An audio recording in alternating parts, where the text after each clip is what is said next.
Good morning, internets.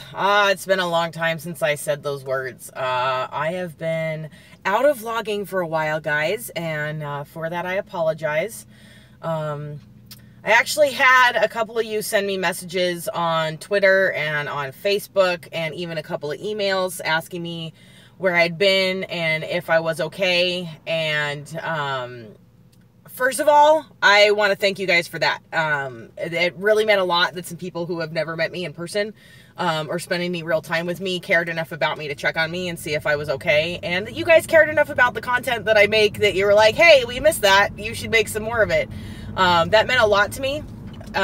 So thank you guys for that. And the truth is that I have been a wicked bummed out. And it is super hard for me to vlog and make the smiles when they're not real. And I haven't felt very smiley lately, so I haven't been making the content. But, you know, life goes on. I have a family member who is sick, and the prognosis is not awesome. So it's been, you know, just, man, that Chevy stepside just could not deal. Had to go around. Whatever, buddy.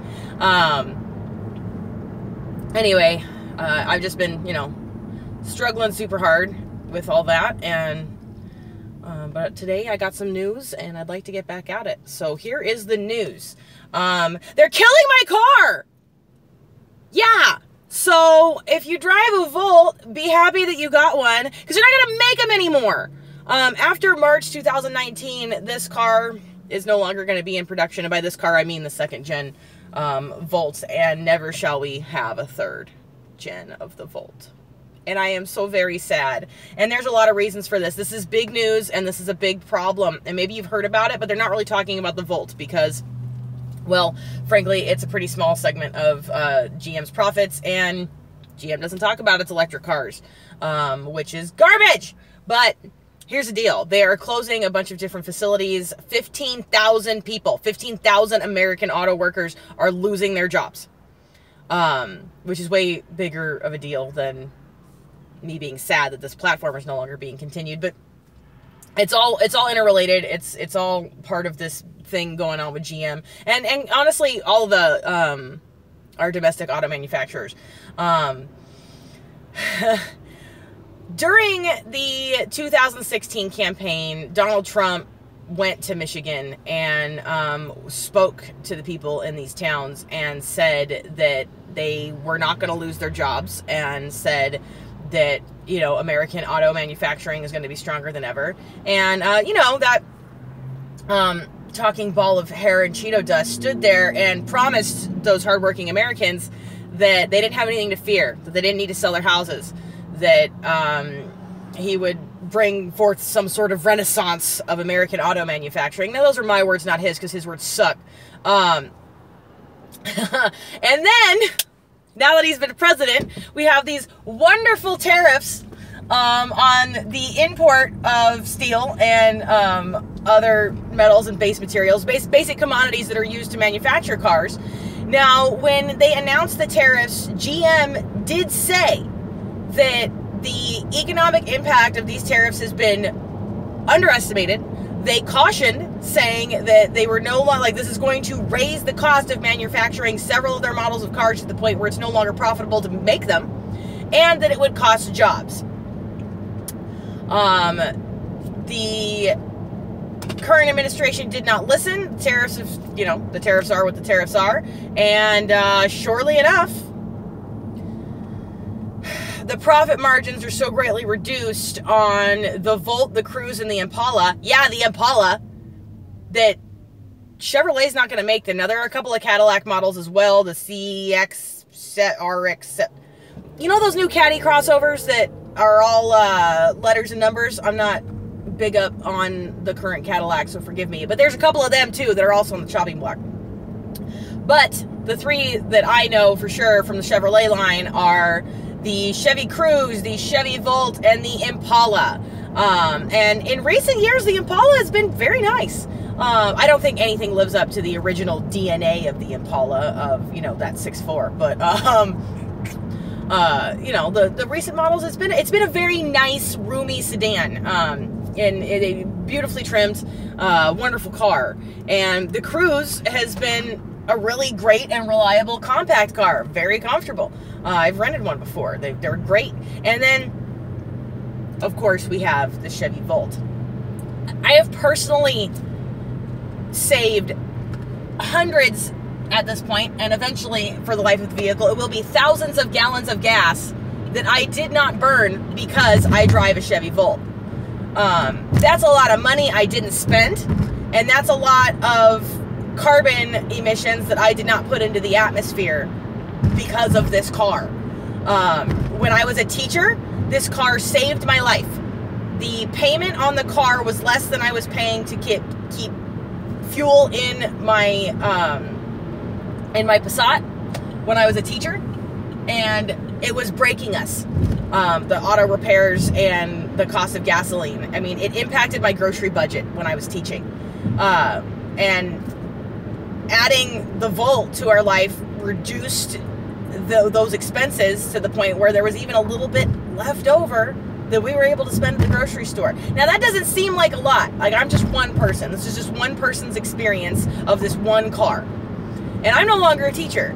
The same administration that brought forth these trade tariffs that are killing American auto manufacturing is also the same administration that put Betsy DeVos in the Secretary of Education seat and has just been gutting the education budget and bleeding it dry. At the beginning, she started with special education. She started out by saying those kids are never going to contribute anything to society anyway, so we shouldn't be spending anything on them in schools now. And if I seem pissed off, it's because I'm pissed off. I rarely get political in my vlog posts because this is a car vlog, and there's no, like, the car does not care if I'm a Republican or a Democrat, and I don't identify as either, by the way. But the car doesn't care. The car doesn't care who I voted for. The car is just a car. Your car, my car, that car, this car, that Lexus, that there, Chevy Cruise, that there Chevy Cruise that they're no longer gonna make. The car doesn't care. So there's no reason to get political. But now politics is coming for my cars. Now politics is coming for American auto manufacturing. Now, Americans did not invent the car. We didn't. Americans didn't even, perfect the car. I mean, we perfected the beauty of the car in the 50s, 60s, and 70s. We absolutely did that. We made some really beautiful machines that are still on the road today. Things that people envy the world over and import to other countries at great expense just to look at them in museums. We made beautiful things. We did not perfect the car.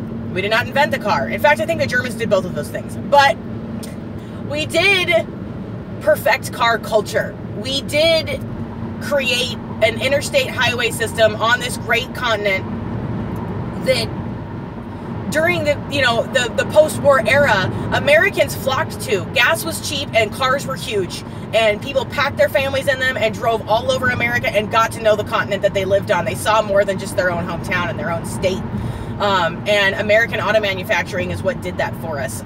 We didn't start importing cars from around the world and compact cars and fuel-efficient cars until a little later. And even when we did, the nostalgia and love and attraction of the American car remained, and to me remains until this day. When I open the door, this here driver door, and you can open your door too, on the driver door, inside the door panel, the bit that locks, there's a sticker, and on that sticker it will tell you where your car was made, where it's basically your car's little birth certificate there. Not the title of the thing, but there's just a sticker. It's just this humble little thing that you'd never look at unless you knew it was there. And my car was manufactured in Michigan at the Hamtramck, and I can't say it right because there's a bunch of R's and K's and C's in it, manufacturing facility. It's a GM plant by the United Auto Workers number 22. That's who made my car. My car was made in Americans, by Americans, and I'm an American, and I'm driving it. And these days, there's not a lot to be proud of being an American anymore. And I'm sure I'm going to get some hate for that, but when you watch the news and you see what's going on a global stage, and you see the way we're being looked at by other countries, there's just, I mean, this administration is taking everything good about being an American and selling it to the highest bidder. And it's fucked up. And I'm mad. I'm so mad. Now, these were 15,000 American jobs that are going to go away. And these people know. They know that their days are numbered. They know that they have to start looking for work. If you've worked in a GM plant for basically ever, I don't know. I don't know what that life is like. I'm not going to pretend I know what it's like to be a member of the United Auto Workers Union. I'm not going to pretend to know what that's like. I don't know what it's like to be from that part of Michigan. I don't know what it's like to live there. I don't know what your job prospects are. I don't know. I wonder if those people know what their prospects are. It sounds frightening and unnecessary to me.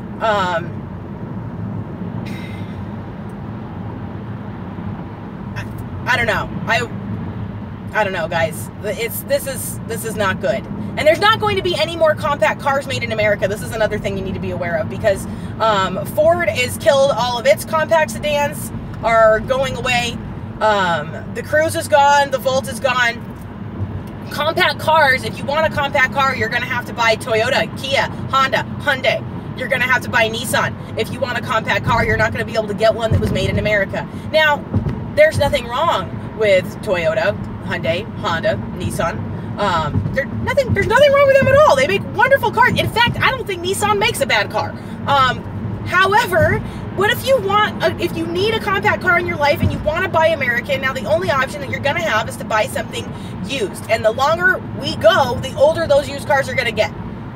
Now, as far as I know, Chevrolet continues to make the Bolt. They intend to continue making the Bolt. They don't consider the Bolt a compact car. That's a micro car.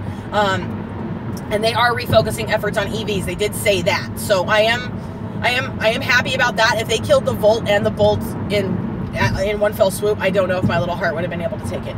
But that having been said, you know, we're not going to make compact cars anymore. And very soon, we're not even going to make sedans. I mean, Ford's killed all of its sedans. They're not making any more at all. They've announced a four-door Mustang. I mean, the Mustang is like the one holdout that's still going to be a car and not a hatchback or a crossover SUV. And now they've announced that it's going to be 4 doors. And I say to that. What are you thinking? Why? Are you going to buy a 4-door Mustang? Is anybody going to buy a 4-door Mustang? Please let me know in the comments down below. How do you feel about the Mustang being 4-door? Now, when they said they were going to make a hybrid Mustang, I thought, hell yeah, that's going to piss off a lot of Mustang guys, but when it gets off the line 1,000,000 times faster than your ICE car, you're gonna ease up a little bit about the way it sounds when it's faster. It's put up or shut up, right? For these muscle cars, it's whoever's faster, who can get off the line faster and who can get down the road faster. And a hybrid's going to get down the road faster because it's going to make more goddamn torque and more goddamn power. So I was like, all right, hybrid Mustang, I can see that. You're not hurting the spirit. But if you add a 4th door to it and you make it really inviting to put a car seat in, well, you're shooting the Mustang in the face. That's what it is. Eleanor is rolling over in her grave. Eleanor. And I just don't understand. I don't understand what is happening to American cars. And I was already a little upset about it, but now that it's official that the tariffs are killing our cars. Guys, we're gonna leave everything up to the Germans and to Asia? Like, that's really what we're gonna do? I mean, have we no pride? First, Trump kills my mom, and then he kills my cars. Now, that might sound a little extreme. I'm going to back this up a little bit. I'm going to tell you guys a little story about my mom. So my mom was dying of cancer for a long time. And we knew that she wasn't going to live very long. Nobody could tell us how long, but she was wasting away. It was a very sad time in 2016. And the election happened. It was the very last election my mother voted in. And she was, like many of us, she was disillusioned with both candidates, and she wasn't happy about any of it. And she was upset, but she went and voted, and she voted not Trump.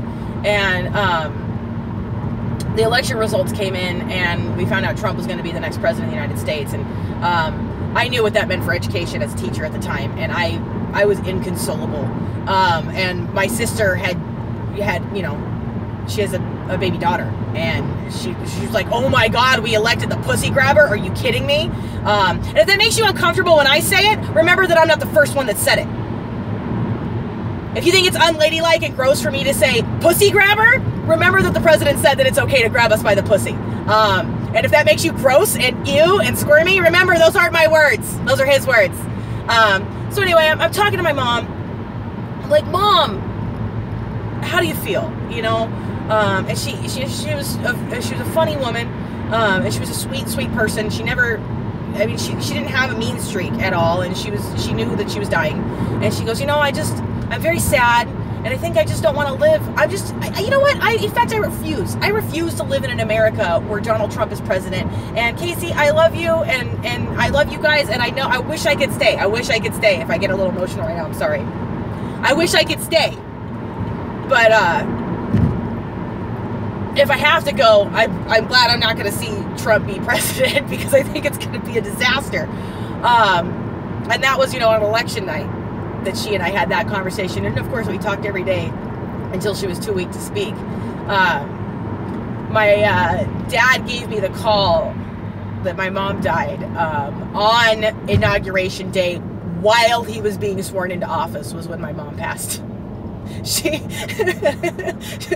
said she did not want to live in an America where Donald Trump was president. And she kept her word. She said, F this, I am out. And that's when my mom died. And she was a funny person, and she had a dry sense of humor, and she got in the last laugh. She put her foot down and said what she would and would not accept, and she kept her word. And if you can't, you gotta laugh at that. It's a sad story. It makes me tear up a little bit, and I haven't ever told it on the internet before. But if you knew my mom, her name was Bridget, and she was a fantastic light of laughter and love and just hilarity. She was a deeply silly person. At just the best possible moments. And my dad told me, and I was just like, yeah, that checks out. She told us. The doctors didn't know, but she knew. And it's just been, you know, it's one of those things where you gotta laugh so that you don't cry. And sometimes you gotta do both. And, all right, ambulance. Hope you get there. All right, so, anyway, this is my emotional diatribe. I'm pissed off. And I'm sure I'm going to get a lot of hate in this particular one whenever, you know, I try not to get political because the red hats come out of the woodwork and, you know, say horrifying things to you. And especially when you're a woman. God damn, if you're a woman who thinks them red hats just get mad, they get mad. And I'm not saying there's anything wrong with being a Republican, because there's not. I'm saying that these are not Republicans. I'm saying that the values of this party do not reflect the values of the Republican Party that I was raised with. And I was raised by Republicans, you know, Reagan-type Republicans. And this is a clown show. This nationalism and the blatant racism and the outright fascism. The dude called and said they called a need for state TV, government-run TV. Like, did you not attend any of your history classes? Do you know what happens if we have state TV? Like, come on. It's just so fucking stupid. And every time I turn around, the dude is saying something fucking stupid. And I'm just shutting up. I'm just shutting up and being cute with my purple hair and trying not to make anybody mad, because the red hats are out there and they've got baseball bats and tiki torches and pitchforks. And I just haven't wanted to be the next one up on the chopping block. But you know what? Fuck it. You come for my cars, and I don't know. That's not where I draw the line. That's more like it's the last straw. I've been agitated and disillusioned with this administration for a long time. And I mean, the cuts to education broke my heart and brutalized me. And brutalized so many of my kids, and I was powerless to do anything about it. I'm powerless to do anything about this too. The only thing I could do was engage in an act of self-preservation and try to do something else. Try to move out of education because there's no future for me here in special education with what this administration has done. The way that they have cut funding, I mean, it's going to take us decades to recover. And in that time, I'm going to have to provide for myself. And I got a little cynical, and I was like, fine, if capitalists are the only people that are rewarded in this country, I'll be a goddamn capitalist. So, you know, and I ended up in, like, it's not all bad. I ended up in a job that I really like, working with people that I really, really adore, and doing something that I'm good at, as it turns out. You know, I can do more than one thing. There's more than one calling out there. So, you know, whatever. Just pack up my bag of stuff and move on. And you have to move on when you're looking at the budget and you got to buy, you know, stripper glitter to pay for your teacher glitter. you gotta start wondering, am I making the right choice? Is this the right thing to do? So, you know, time to move on. Fine. Let's, no big deal there. And, let me go ahead and move over here. Let's see. Lighting. It's terrible in here, but, there we go. So, you know, that happened. And then it just keeps on coming, guys. It just never ends with this freaking guy. And for the record, I did not agree with the government bailout of GM. I don't think that's what the government is for. I didn't agree with the way that Obama bailed out the too big to fail companies. But at the same time, I didn't have a better idea. So it's like, I didn't agree with the fact that happened. But those jobs were saved. They were saved by the previous administration, and they were killed by this administration. Those are facts. That's what's happening right now. And that's big news. I mean, the Volt is an amazing platform. It saved me so much money. It saved me so much aggravation. It's been the perfect vehicle. It never asks anything from me other than extremely basic maintenance, less than any other car. And it has allowed me to afford different things in my life that I wouldn't be able to because I'd ordinarily be forced to spend those things on gasoline like some kind of junkie. And it is like being a junkie because you don't even know how big an impact it has on your life until you get clean. And that's what gasoline is to this country. And I don't know, like, why kill?